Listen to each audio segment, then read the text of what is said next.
పోయి చూస్తారు. దీన్ని ఎదుర్కొంది అది ఇండియాలోనే నెంబర్ 1.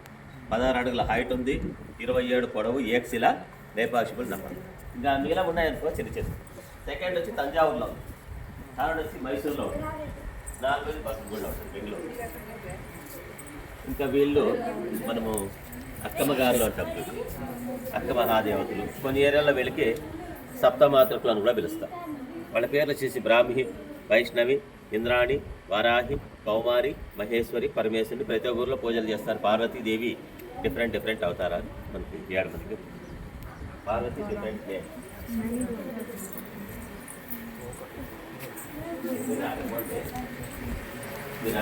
బాగా కాళహస్తి అని ఉంది కదా తిరుపతి కాడ, తిరుపతి దగ్గర ఆ స్టోరీ చూపెట్టాను. 3 లింగాలు కనిపిస్తున్నాయి.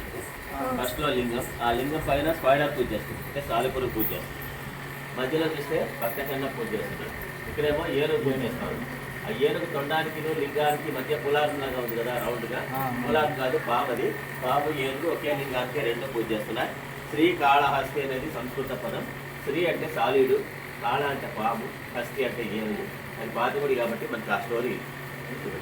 దీనికన్నా గోల్డ్ కాళ. కార్యం చేయాలి అంటే మొట్టమొదట మనం వినాయకుని ఫోటో పెట్టి ఎలాగైతే పూజ చేస్తామో, ఈ గుడి కట్టేటప్పుడు విరూపన్నను అంతే. ఫస్ట్ ఈ కొండకే వినాయకుని ఎక్కించి ఇతని పూజలు జరిపినాక గుడి గడ్డ మొదలు పెట్టారు. ఇదే స్టార్టింగ్ పాయింట్. కింద వాహనం కూడా చూపించేస్తారు, ఎలక వాహనం అంటే మూషిక వాహనం. ఇక్కడ నుంచి స్టార్ట్. ఇది కొంచెం మీకు ఎర్రగలు కనిపిస్తారు. ముళ్ళ జనాలు ఏమిలే పండుగ రోజు కుంకుమ పూస్తారు కదా, దాని నుంచి మనకి అది కొంచెం డిఫరెంట్గా రెడ్గా కనపడుతుంది. సేమ్ స్టోన్, వేరే స్టోన్ కాదు. గుడి కట్టేకి విరూపన్న ఇక్కడ నుంచి స్టార్ట్. టాప్ వేయలే చూడండి, కొంచెం వేసినారు తెలుస్తుంది. బండలు కొంచెం పెట్టినారు, సగంలో ఆపేశారు. ఇది ఎందుకు ఆపేశారు అనేదే కథ. ఇక్కడ ఈశ్వర పార్వతికి కానీ ఇది కళ్యాణ మంటపం కట్టిస్తూ ఉంటాడు ఆయన విరూపన్న. ఇది కట్టే టైంలో డబ్బులు ఇస్తూ ఉంటాయి కదా. అచ్యుత దేవరాయలు రాజు పెనుగొండలో చనిపోతాడు. రాజు కొడుకులు లేరు. ఆ ప్లేస్కి అల్లుడు వస్తాడు, అళియరామరాయ అని కొత్త రాజు. వాడికి ఈ గుడి కడతా ఉంటే తెలియదు. ఖజానాలో నుంచి డబ్బు తీసుకొచ్చి దీన్ని ఖర్చు పెడతా అంటే తెలియదు. కొంతమంది ఎనిమీస్ ఉంటారు ఇక్కడ. విరూపన్నకు కాకుండా పోయి కొత్త రాజుకి అంతా చాడీలు చెప్పేస్తాడు. రాజా నీ ఖజానా డబ్బు అంతా వేస్ట్ చేస్తున్నాడు వీడు, డబ్బులన్నీ సొంతానికి వాడేసుకుంటా అన్నాడు. అప్పుడు రాజు కాడు కోపం వస్తుంది. వెంటనే విరూపన్నకి ఈడ్చుకొని వచ్చి 2 గంటలు పెరికేసేయండి అని ఆర్డర్ ఇచ్చింది. వచ్చేస్తారు సైనికులు ఈడ్చిపోయేకి. వీడు ఆలోచన చేస్తారు, ఆడబోతే కండ్లు పెరికేస్తాడు రాజు. వాళ్ళ ఎదురుగా పోయి నేనెందుకు అవమానం పొందాలని విరూపన్న ఇక్కడే ఆయన 2 గంటలు పీకి విసిరి ఆడ గోడకు కొట్టాడు.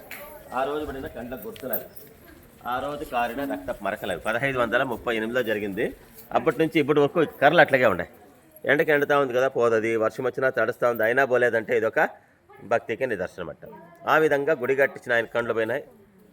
కళ్యాణ మండపం అయిపోయాయి. తర్వాత ఇంక వీళ్ళు వచ్చిన నవాబులు తెలుసు కదా, నవాబులు అంటే వాళ్ళు గుళ్ళేం కట్టరు, ఉండేటి కూడా ఇంకా డ్యామేజ్ కూడా చేసినారు. మళ్ళీ బ్రిటిష్ వాళ్ళు వచ్చారమ్మా. లోపల పిల్లర్ చూశారు కదా 1902లో. వాళ్ళు ఇక్కడికి వచ్చి దాన్ని బ్లడ్ షాంపుల్ ఎత్తుకోపోయి చెక్ చేస్తే అప్పుడే వాళ్ళు అది రియల్ హ్యూమన్ బ్లడ్ అని ప్రూవ్ చేశారు 1902లో. కండ్లు పోయిండేది 1538. అంటే అప్పటికి 400 years డిఫరెన్స్ అయింది. ఇంక ఇదంతా మనట్లో వాళ్ళు ఎవరైనా యాత్రికులు వస్తే గుడి చూసేకి ధర్మశాస్త్రాలలాగా పడుకునే మంటపాలంట. ఇప్పుడు ఎవరు ఉండరులే, ఇప్పుడంతా లాడ్జులు గెస్ట్ హౌస్లు పోతారు. పాతకాలంలో అవి ఫ్రీ చౌటరీ. దాంట్లోనే 680 పిల్లర్స్ ఉంది. కుంకుమ ఎలా పెట్టుకోవాలని ఈమె చూపిస్తుంది. దర్పణ సుందరిని. మామూలుగా లేడీస్ కుంకుమ పెట్టుకునేది ఎడమ చేతిలో ఇట్లా అద్దం పట్టుకొని, కుడి చేతిలో ఉంగరం వెళ్ళ, తలపై నుంచి వచ్చి ఇట్లా కుంకుమ పెట్టుకోవాలి కదా, ఇది పద్ధతి. చాలామంది డైరెక్ట్గా ఇట్లా పెట్టుకుంటారు లేండి. అరిచే చూస్తూ కుంకుమ పెట్టుకుంటే వాళ్ళకి ఆయుష్ దొరుకుతుందంట. ఇలా పెట్టుకోవడమే మంచి పద్ధతి అని మనకి ఆమె చూపిస్తాం. దర్పణ సుందరి. మళ్ళీ ఇట్లా ఎలా జరిగిందో ఇక్కడ చూపించేస్తాం. ఈశ్వర పెళ్లి. ఈ మధ్యలో ఉండేది ఈశ్వరుడు. పార్వతికి పెళ్లి జరుగుతుంది. పూజారి వచ్చినాడు. పూజారి అంటే ఋషి. అగస్త్య మహాముని పెళ్లి జరిపించకి వచ్చినాడు. ఈశ్వరకి బాసిగమని కట్టారు, మన ఇంట్లో కడతారు కదా అట్లా. పార్వతీదేవి కూడా. ఈశ్వరుడు పార్వతి 4 fingers పట్టుకున్నాడు. ఎందుకంటే 4 వేదాలు ఉన్నాయి. ఋగ్వేద, యజుర్వేద, సామాధాన వేదం. 4 దిక్కులు ఉన్నాయి. తూర్పు, పడమర, ఉత్తర, దక్షిణ. విధంగా 4 వేదాల సాక్షిగా, 4 దిక్కుల సాక్షిగా నేను నిన్ను భార్యగా స్వీకరిస్తా ఉన్నానని దీని అర్థం. ఈ తర పెళ్లి కైలాసంలో జరిగింది. ఈ పెళ్లి చూసేకి ఋషులంతా వచ్చి అడుగుతున్నారు, ఎవరెవరు వచ్చిండ్రు ఈ పేరు రాండి. పక్కన ఉత్తరం ఈ పక్కన దేవమూలు అంటాం ఇది మనం. ఈశాన్యముల్లో ఈశ్వరుడే వస్తాడు నంది వాహనంలో కళ్యాణ మంటపంలే. వచ్చినాక ఈశ్వరునికి అలంకారం చేస్తారు పెళ్లి కొడుకుగా. ఈ విధంగా అల్లుని కాలు కడదామని పార్వతీ తల్లి మైనాదేవి పూలు తీసుకొని వస్తుంది. పార్వతీ తండ్రి వస్తాడు. ఈయన హిమవంతుడు చెంబులో నీళ్లు తీసుకొని అల్లుని కాలు కడిగేకి వస్తాడు. ఈయన దేవేంద్రుడు తూర్పుకు నిలబడతాడు. చేతుల వజ్రాయుధం పట్టుకొని ఏనుగు పైన వస్తాడు. అగ్నిదేవుడు ఆగ్నేయంలో ఉన్నాడు, గొర్రె పైన వస్తాడు. అగ్నికి ఉండేది 2 తలలు. యముడు దక్షిణానికి నిలబడతాడు, ఎనుపోత వాహన పైన వస్తాడు. వశిష్ఠుడు ఋషి కూడా పెళ్లికి హాజరవుతాడు. ఈయన వరుణుడు అంటే వానదేవుడు పడమరపకున్నాడు, మసలి పైన వస్తాడు. ఈయన బృహస్పతి, దేవతలకంతా గురువు. ఇక్కడ మూర్తలు ఉండేవాడు దత్తాత్రేయుడు, ఇక్కడ విష్ణువు. వాయుదేవుడు వాయుమూలం నిలబడ్డాడు, వాహనము జింక పైన వస్తాడు. కుబేరుడు ఈయన ఉత్తరం పక్క నిలబడ్డాడు, గుర్రం పైన వచ్చినాడు. విశ్వామిత్రుడు ఋషి. నేను చెప్పిన వీళ్ళందరూ ఈశ్వర పెళ్లికి పోయినారు, అంటే హాజరైనారు. ఆడు జరిగిండేదాన్ని మనకి 7 స్తంభాల్లో చూపించినారు అంతే. రియల్ ఇక్కడ ఈశ్వరుడు వచ్చి పెళ్లి చేసుకోలేదు. నేను చెప్పిందంత స్టోరీ. 150 డిజైన్ల దాకా వేశారు టాప్లో. ఇక్కడ స్తంభాలు చెప్పారు, ఏ స్తంభాన్ని చూసుకోండి. ఇప్పుడు దీంట్లో 4 ఉన్నాయి, వెనకలు కూడా చూడండి. ఒక పిల్లర్కి 4 డిజైన్ చెక్కేసింటారు. అట్లా దీని పేరే లతా మంటపం. ఈ లతా మంటపంలో ఉన్నాయి 280 డిజైన్లు. ఇట్టాడి చీరల మీద బార్డర్లు వస్తాయి. ధర్మార్మలు ఇప్పుడు ఎత్తుపోయి ఇవన్నీ వేసేసి ధర్మారం పట్టు చీరలు అని చెప్పుకుంటారు. తమిళ వాళ్ళు అయితే కంచిపట్టు చీరలు అంటారు, మేమైతే లేపాక్షి డిజైన్లో లేపాక్షి బార్డర్లు అంటాం. 280 డిజైన్లు ఇక్కడ చెక్కినారు, చూపించినారు లతా మంటపంలో. ఆడ నాట్య మంటపంలో 450 ఉన్నాయి. మొత్తం ఈరోజు గుడిలో 730 డిజైన్లు, ఆల్ డిఫరెంట్. ఏది డబల్ లేదు. మళ్ళీ ఇక్కడ ముందు ఒకటే బాడీ, తలను 3 కనిపిస్తాయి. ఇప్పుడు చూస్తే నిలబడింది 1, మేస్తుంది 2, దూడకు పాలిస్తుంది 3. మన కంప్యూటర్ గ్రాఫిక్స్ సెట్ చేస్తామే అట్లా. ఒకటే బాడీ ఒకటే పెట్టినాడు. ఇది దూడకు పాలిస్తుంది, ఇది వంకొని మేస్తున్నాడు ఉంటాడు, ఇది నిలబడుకొని ఉంటాడు. ఒకే దాంట్లోనే 3 టైప్స్ చూపి చూడండి అన్నట్టు. పెద్ద ఆయన ఉంటాడు కదా గేట్లో స్వాగతం పలికి, అట్లా ఈశ్వర పెళ్లికి వచ్చే వాళ్ళకి ఆయన వెల్కమ్ చెప్తున్నాడు బ్రహ్మదేవుడు. He is the main organiser. ఇప్పుడు దిగాడు. ఆ రోజుల్లో ఈశ్వర పెళ్లికి 10 మంది వచ్చినారు. తెలుస్తుంది మీకు, రాజర్షులు కిరీటాలు ఉండేవాళ్ళు.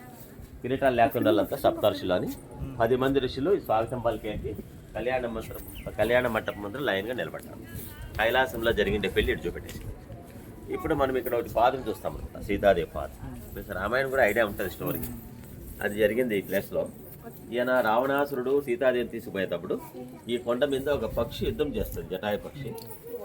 ఆయన దాన్ని 2 రెక్కలు తెగ్గొట్టేసినప్పుడు ఈ బండ మీదనే అది పక్షి పడిపోయింది. పడేది జపిస్తూ ఉంటుంది రామ రామ అని. రాముడు వచ్చి ఇక్కడ పడి ఉండే పక్షిని చూసి ఆయన లయపక్షి అంటాడు. ఆయన పిలిచిన ఆ లయపక్షి అన్న వర్డ్ ఈ ఊరికే అట్లా లేపాక్షి అని పేరు. అప్పుడు మామూలుగా మనకి ఫిలంలో అయితే స్కైలో చూపించేస్తారు ఫైటింగ్, అట్లా కాదు. ఈ స్టోన్ మీద పక్షి రావణాసురుడు యుద్ధం చేసేటప్పుడు సీతాదేవి పక్షికి ఆశీర్వాదం చేసి ఉంటుంది. అప్పుడు పాదం ఇట్లా బండ మీద పెట్టింది, కుడి పాదం, అది ఆడుంది చూపిస్తారు. అయితే జటాయుడు ఆ నీళ్లు తాగుతూ ఉంటుంది. రాముడు ఎప్పుడో వచ్చేది, అప్పటిదాకా ఇంట్లో ఊరే నీళ్లు తాగుతూ ఉంటుంది. రాముడు వచ్చాక రాముడికి అది చెప్పి విషయం చనిపోతాం. ఇదే సీతాదేవి మోపిన పాదం. ఈ ప్లేస్లో నీళ్ళు వస్తుంటాయి చుట్టుపక్కల. ఎందుకు వస్తాయంటే జటాయుడు తాగేదానికి ఆ రోజు వస్తున్నాయి, కంటిన్యూ అయిపోయింది. ఈ పొద్దు కూడా అట్లాగే వస్తాయి. ఇదైతే ఎండిపోదు. పాదం చూస్తే పెద్దగా ఉంది. అంటే అప్పుడులో త్రేతాయుగంలో బాగా ఎక్కువ హైట్ ఉన్నారంట జనాలు. ద్వాపరయుగం వస్తే హైట్ తగ్గినారు. ఇప్పుడు కలియుగం కదా, మనం ఇంకా తగ్గిపోయినాం. ఇంకా రేపు ఇంకా తగ్గుతారు. ఇప్పుడు జరగబోతు జనాలు బతికుంటారు. రాముడు వచ్చాక రాముడి విషయం చెప్పి చనిపోతుంది. ఆ రోజు ఆమె పక్షి తాగడానికి అన్నట్టుగా అట్లా చేసింది, నీళ్ళు వచ్చేదంట. అది కంటిన్యూ అయిపోయి ఇప్పుడు వస్తుంది. పక్షులు రావు, నీళ్ళు వస్తాయి. ఇప్పుడు సెక్యూరిటీ క్షేత్రపాలకుడు అంటే ఏడో చోట తమిళనాడులో పక్షి వచ్చి ప్రసాదం తినిపోతుంది. అదే అది ఏమన్నా అనుకుంటా, ఇక్కడ పక్షి రాదు. అక్కడ అది ఉందిలే తెలుసా, అదే మీరు అది ఏమన్నా అది నాకే తెలీదు. మధ్యలో అన్నం పెట్టుకొని చుట్టూ 10 రకాల కూరలు వేసుకుని ఒక్కటి తినేవాడు అంట దీంట్లో. మనమైతే ఇప్పుడు దీంట్లో ఒకరైతుందా తినేకి, ఒక ఫ్యామిలీనే తినాలి. మనం నలుగురు తినేంత ఉంది, అంత పెద్దగా ప్లేటు. అంటే అప్పుడు మనిషి కూడా 8 అడుగులు ఉన్నాడంట ఒగోడు. కాబట్టే కదా ఇంత తినేవాడు ఇంత పెద్ద పెద్ద స్తంభాలంతా ఎత్తినారు. మనం ఇప్పుడు తినేకి మన చేత కాదు, ఆ స్తంభం ఎత్తేకి మన చేత. ఇప్పుడు ఆ స్తంభం ఎత్తాలంటే మనకి ఇప్పుడు క్రైన్ కావాలి. మళ్ళీ ఆ రోజుల్లో క్రైన్ లేదు, మిషన్ లేదు, ఏమీ లేదు, అంతా చేతులతోనే ఎత్తిపెట్టినారు. ఇక్కడ 3 ప్లేట్స్ ఉన్నాయి బండల మీద. వంటగది లోపల ఇట్లాంటివి చాలా ఉన్నాయి ప్లేట్లు. మళ్ళీ గోడ పక్కన వాళ్ళు చూస్తున్నారే ఫారిన్ వాళ్ళు చూస్తా అంటే ఇది కూడా ప్లేట్లే. నేను ఇక్కడ మీకు మోడల్ చూపిస్తాను. హోటల్లో ఇస్తారు కదా ఇప్పుడు బాంబే ప్లేట్ అని, కొన్ని ఏరియాలో తాలి అంటారు. అట్లే తినేస్తారు, నీళ్ళేసి కడిగేస్తారు, ఇంకో గ్రూప్ వచ్చి కూర్చొని. ఇదంతా యాత్రికులు వస్తే ధర్మసత్రాలు లేదు అప్పట్లో. మనమైతే లాడ్జ్లు రూమ్లు ఉన్నాయి, పాతకాలంలో అవే 3 చౌటరీస్. మళ్ళీ అట్లే ఎన్నిపోదంట. ఇప్పుడు అయితే లాడ్జ్లు అప్పటిదాకా ఎందుకు, ఇప్పుడే వస్తాయి పాములాడ. ఆ మంటపాల్లో ఇప్పుడు 6 గంటలకు టెంపుల్ క్లోజ్ చేసేస్తాం. 6కి లోపలికి ఎవరిని ఎంటరు.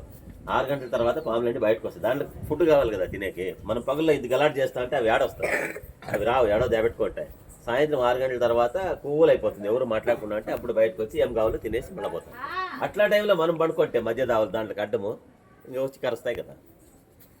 ఇది దేవస్థానం కట్టక ముందే ఈ ప్లేస్లో ఈ లింగం ఉంది. చోళరాజు అని తమిళనాడు ఆయన రాజు పేరు వచ్చేసి మాధవ్ వర్మ ఈ కొండ మీదకి వచ్చారు. నేను చెప్పేది 12th centuryలో, అంటే 800 years బ్యాకే ఈ లింగం చోళరాజు ప్రతిష్ఠ చేశారు ఇక్కడ.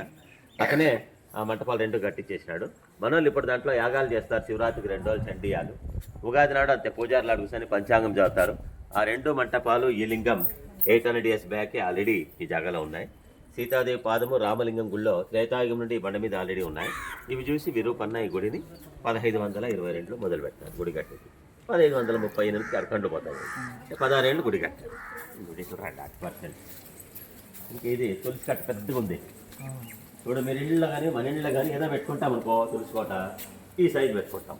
ఇప్పుడు మనకి సరిపోయేట్టుగా చిన్నగా. ఎందుకు ఇంత పెద్దగా ఉందంటే ఆ ప్లేట్లు చూడలే ఆడ వాళ్ళకి మ్యాచ్ అవుతుంది. వాళ్ళ హైట్కి ఇది చిన్నది, మనకి పెద్దది. మన లెక్కలో పెద్దగా ఉంది. అప్పుడు కట్టిన వాళ్ళు అంతంత హైట్ 8 feet ఉన్నారు. అది ప్లేట్ చూడలేదు ఆడ 15th centuryలో 8 feet ఉన్నారు. స్టోరీ మిస్ అయ్యి చెప్తాను మీకు. రామాయణం ఏమన్నా ఇది రామాయణం ఒకటి ఊకేలా సినిమా చూసారా? రామారావు చూడలేదు. కొన్ని గోకర్ణం కర్ణాటకలో ఉంది. ఆత్మలింగం కాదు దీంట్లో వస్తుంది. రావణాసురుడు తపస్సు చేస్తే ఈశ్వరుడు ఒక లింగం ఇస్తాడు. ఈ 2 స్తంభాల మీద తెల్ల పెయింట్ ఉంది కదా, ఇతనే ఈశ్వరుడు. 3వ కన్నంతా ఉంది. ఆ ఈశ్వరుడు ఇట్లా కుడి చేతిలో 2 ఏళ్ళలో ఒక లింగం పట్టుకున్నాడు, చిన్న తెల్లది. అది ఆత్మలింగం తీసి రావణాసురుడికి ఇచ్చి కింద పెట్టుకుంటూ తీసుకుపోతాను. ఆయన దాని చేతిలో పట్టుకొని నడుచుకొని పోతూ ఉంటే శ్రీలంకకి మధ్యదారిలో వినాయకుడు అడ్డపడతాడు. వినాయకుడు అంటే ఈయన నల్ల బాపనయ్య పశువుల కాపరిగా వచ్చి ఆవులు మేపుతున్నాడు. రావణుడు అక్కడికి వస్తేనే సాయంకాలం అవుతుంది, సంధ్యావందనం చేయాలని లింగం ఇతని చేతిలో పెట్టి స్నానానికి పోతాడు. ఆయన స్నానం చేస్తుండగా ఇతను 3 సార్లు పిలిచేసి బరువు ఎక్కువైపోయిందని రావణాసుడు రాకున్నట్టుగానే లింగం కింద పెట్టేసినాడు. దట్ ప్లేస్ గోకర్ణం, అది కార్వార్ డిస్ట్రిక్ట్ కర్ణాటక. ఆ జరిగింది రియల్గా స్టోరీ. దాన్ని మనకి సింపుల్గా 4 బొమ్మల్లో పెయింటింగ్లు రియల్ ఆత్మలింగం బట్టి మనం చూడాల్సింది. గోకర్ణంలో చూడాలి. ఇది స్టోరీ. ఆవిడ నెట్ పోతుంది కదా, ఇక్కడికి గైడ్ అయిపోతుంది. ఇంకా మీరు నిదానంగా నంది చూడండి. మెయిన్ రోడ్డు కోసం స్టోరీ